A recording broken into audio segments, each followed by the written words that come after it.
Next up, I'd like to introduce from the Provincial Health Services Authority, Cheryl Ward. Welcome, Cheryl.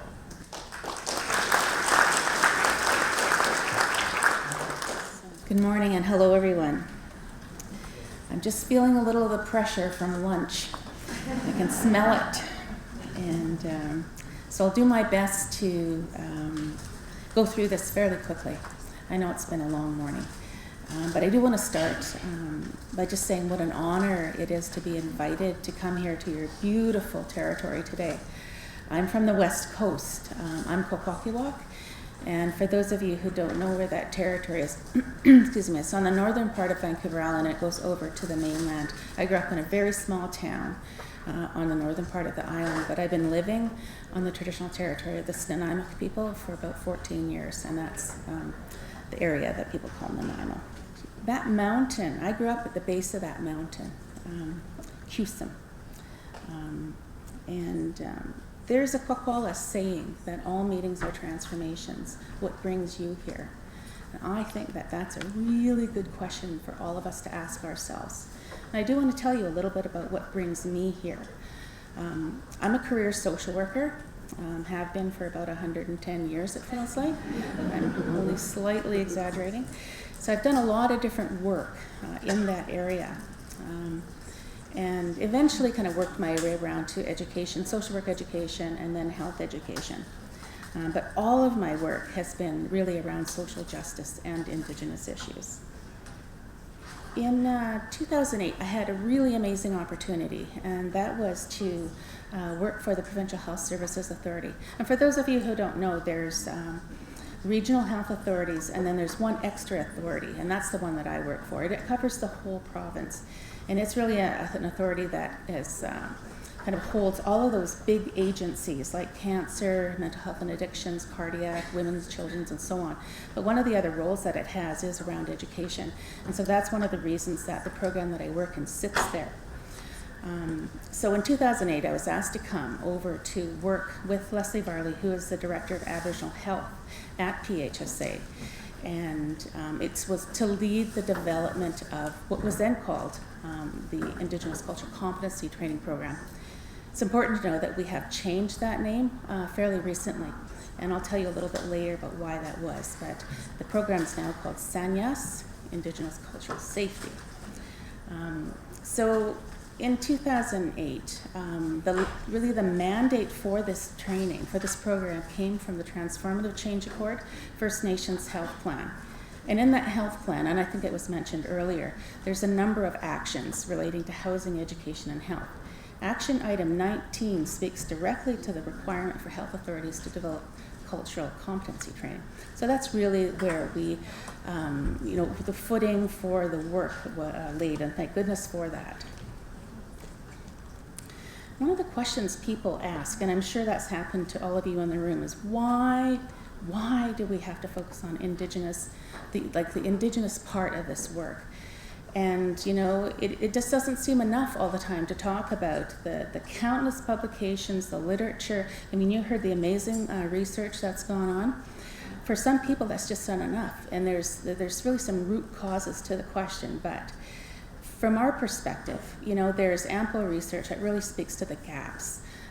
The difference in health status between Indigenous folks and all other people, health outcomes, the harm and discrimination, and I'm going to talk a little bit about that occurs in the health systems. The different way we experience health systems is important, and it seems that we are not always strongly attached to health services. So one of the things that the program I work in does is address the elephant in the room. You see in the top corner, it's a boardroom, just like any other meeting room. And maybe they're talking about issues that might relate to Indigenous people. But what they're not talking about, the issues that are really important to us. And if we were to have a good look at that elephant, these are the kinds of things that we would see in it. History of residential schools and the legacy, the Indian Act, poverty, discrimination, and racism. To me, these are the critical aspects that is not talked about in Canada or in British Columbia generally. When I started this work, this was taboo. To mention the word racism was dangerous, was very, very risky. And I think to a large degree, it still is. I had a senior resident tell me the best thing for Canada would be if Native people stopped reproducing. I mean, that's horrible. That's a terrible thing to say. You know, it's a terrible thing to think, but it's pretty shocking that somebody would say that. What's really concerning to me about this is that this is a senior doctor, and not to pick on doctors, they're amazing, great practice. We could just as easily have shared a quote about nursing, about physiotherapists, about mental health workers. But this is interesting because I call this grooming. This is one of the things that happens. People are taught how to act and how to think about Indigenous people. Very, very concerning. So what do we do about it? Well, really this is the work that we've chosen to take on, are those kinds of issues. So I'm sure there's people in the room who don't know about the program that I'm attached to, but this is an online program.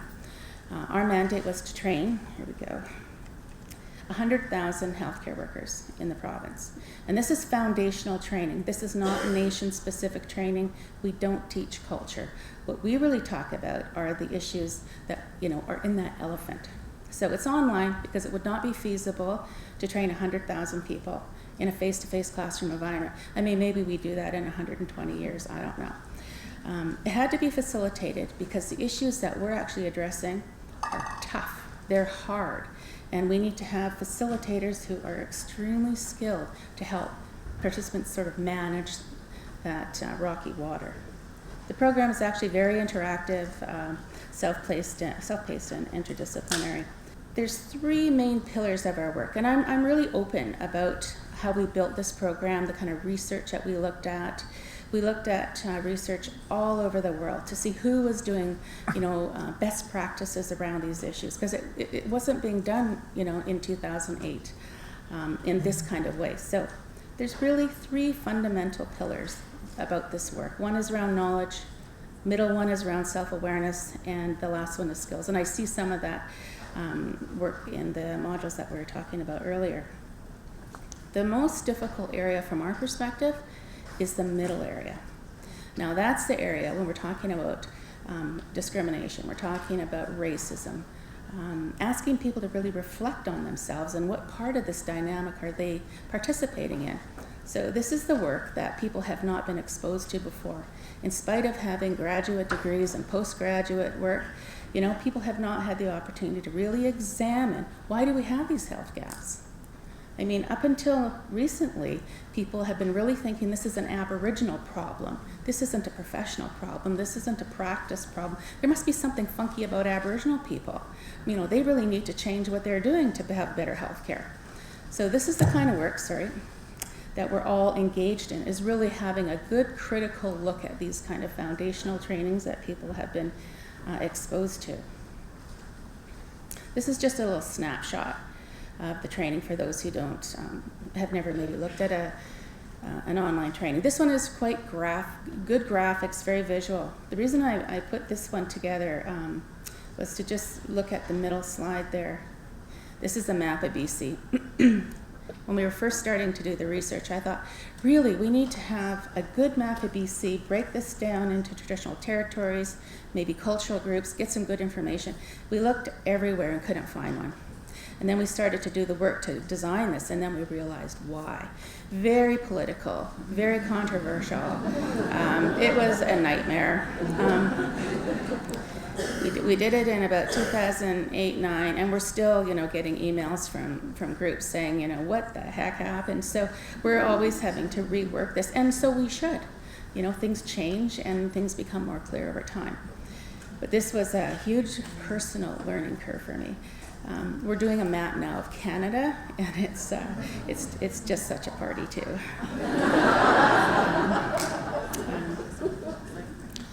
So we've done a lot of research in the program. We've trained over 20,000 people since 2010, and mostly in British Columbia, but also a little bit in Ontario now. So this requires a lot of attention to detail, and one of the areas of the curriculum, people have to talk about stereotyping. Where does it occur? They really have to do some sharing around that. And so we thought, we should really do some research around that because this is really concerning. We had our own ideas and our own perspectives about what seemed to be happening in British Columbia around this, but we really wanted to look at this from a research perspective. So we brought a team in, and what they found was really quite stunning. So this is a Wordle, and it's something that they gave me, or us, after they had finished. And the way the Wordles work is, these are the themes that came up. So these were the dominant themes they found, and all of the stereotyping that they found. And the one that was most prevalent was alcoholics, and this would be not a surprise to anybody in this room. But apparently we are all alcoholics. We are about to be an alcoholic, we were an alcoholic, or we're in denial of being an alcoholic. And not only is this just a belief, but people act on this, and this is very, very disturbing. So if people are made aware that a patient is Aboriginal, it is more frequent to be asked if there were any history of alcohol or drug use in the pregnancy. Although it is an important point to know, it is not nearly as common to have it questioned regarding a patient of another race. Now we know that, and this is a belief that's acted out. And one of the things that we do is really study that, because that is a critical part of this curriculum, is examining those kinds of issues. Like, where are we experiencing harm? And then what does that look like? So we need to understand this beast, and we look at how does a stereotype belief combined with prejudiced attitude actually turn into action. This is a really interesting tool. And I see models just as tools, and you take what's useful and you leave the rest. So this is a cultural proficiency continuum. Now this was developed a long time ago, in the 80s, by a Native American scholar, Terry Cross. And it was very, very useful for us to help to get a handle on what was going on in health services.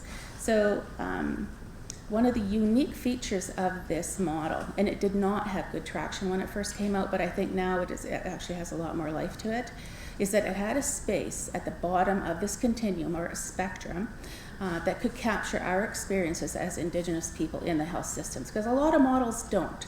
You know, they want to talk about kind of the happy stories, and here's a really cool process that we can participate in. But really there was no place to really address our reality. So that's one of the things that's really important about this model. So you see in the bottom level, never mind him, he's probably just drunk. So where else, in a model are we going to be able to capture those experiences? So that's, one of the really good features of his model. We've trained, like I said, a lot of people, and we've started to understand the profile. We've started to learn about the process of learning when we're doing critical work around these issues. So this is really just a basic profile of participant learning, and it's kind of a standard bell curve. And the reason I want to share it with you is because we've changed how we manage this learning. So basically there's 3 groups of people, and this is really an oversimplification, and no question about it. On the far left, we would have a small group, maybe 5 to 10%, of people that we would call probably really highly defended, really rigid. Sometimes they're very hostile about Indigenous issues. And you would hear the kinds of comments that they would say, and then you go, okay, that's where they are. Most people are engaged. Most people are sympathetic to these issues, are open and are curious, want to participate in a change. And then on the far right, we have who we call the leaders, the allies, truth tellers. And what is interesting, is I have 5 minutes left, is that in the beginning of the program, we spent all our time on the left-hand side, all of it. We were so concerned about these people causing harm, and for good reason, but we kind of ignored the people on the right.